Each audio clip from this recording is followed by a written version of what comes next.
Right now is the most important moment in your life. Right now. Right now. Right now. Right now. Right now. Not yesterday. Not tomorrow. And what are you doing in the now to positively affect your universe? I'm a mother. Great friend. I'm a partner. I'm a breast cancer survivor. I'm a woman.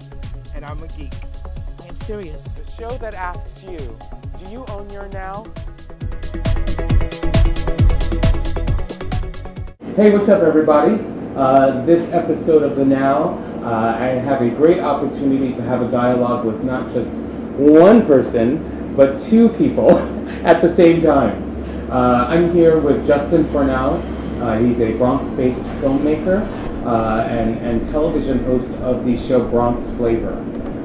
He started out doing a podcast, a video podcast called Underbelly, and quickly grew an incredible fan base online. He connected with Michael Maxnabi of BronxNet, and they came up with this brainchild of Bronx Flavor. He's been bringing our viewers to the businesses around the Bronx, the ethnic cuisines that are out there, things you didn't expect. He brings it with flavor, he brings it with flair, he brings it with a crazy sense of humor that I have never seen before on TV. And we're really glad to have him here. So thank you, sir.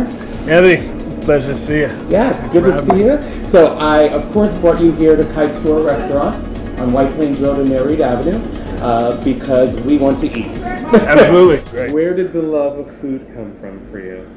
Love of food started very, very, very young. I mean, from, my earliest ages, I was kind of exploring the world through taste. If it was wandering off, we grew up on 12 acres of land, and behind us was water company property with a lot of different things growing, and I just felt so implored to taste these things, whether they were berries, leaves, roots, insects, whatever it was. Wow. That's what I wanted to taste these things, and that's how it kind of began. Here we are. Wow. Oh my goodness, here we are. And then heaven appeared on a plate, and the angels sang.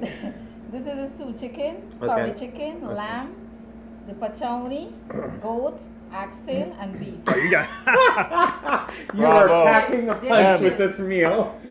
You came from Connecticut, right? I sure did, yeah. Killingworth? Little town called Killingworth. There's population 4,000 people. Oh, really? Everybody lives in the woods, That was kind of, that's where we grew up. And so you got to be very familiar with the forest, and almost like in a Native American kind of sense, you'd spend a lot of time in the woods instead of watching TV. We'd be in caves or up trees or, kind of tracking animals. And that's a relationship with the forest that I still kind of feel today. All right. I began a tasting society at the University of Pittsburgh. Okay.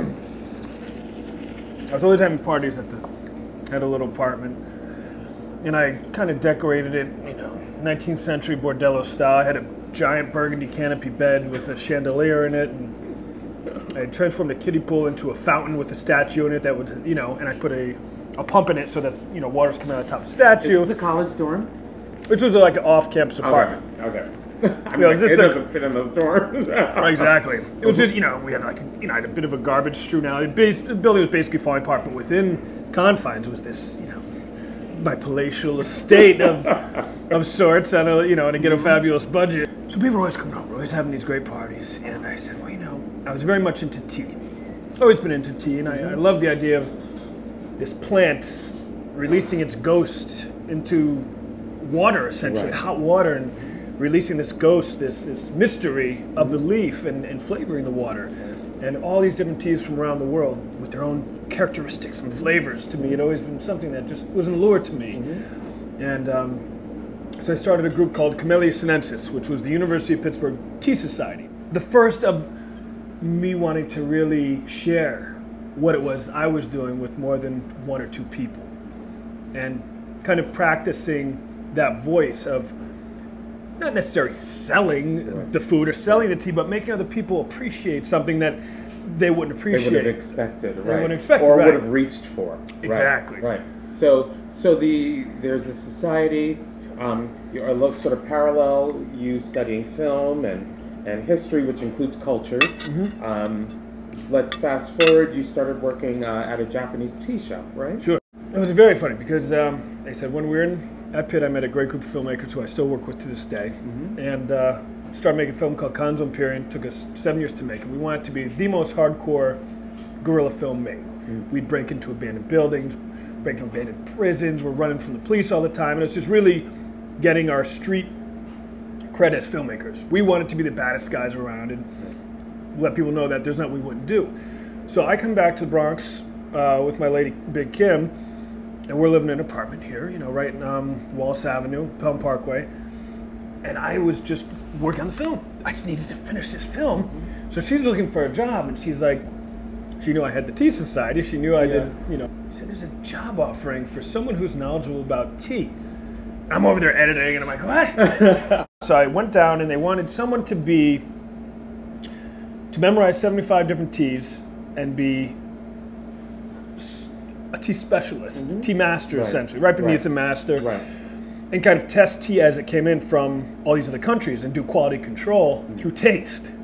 And I mean, at the same time, there's also, you know, they had a flagship store, and I would do presentations there making tea, and you know, people would come in, I'd have to break it down to them. But a lot of it was me sitting in a room with just these boxes of tea, memorizing them by smell and taste. So I went and worked at Nat Sherman Tobacconist, which is, you know, established in 1930, the oldest, most respected tobacconist in the city. I just wanted to really learn more about that world. And it's like I had always thought, if I'm going to have a day job with my filmmaking, it needs to be school.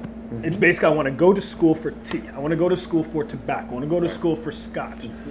And these are life lessons. These are things, you know, I'm going to be around the stuff I love, you know? Right. So Nat Sherman was a great place, and got involved with a lot of the great pipe makers of the world, and, you know, met a lot of people from the UN who kind of really made a lot of my extreme travel a little bit easier. And almost most importantly was it allowed me to build my suit collection. You know, I'd always loved kind of wearing, you know, really tight, mixing it up kind of suits that, you know, had a lot of flavor to them. And working there, you get to wear a suit every day.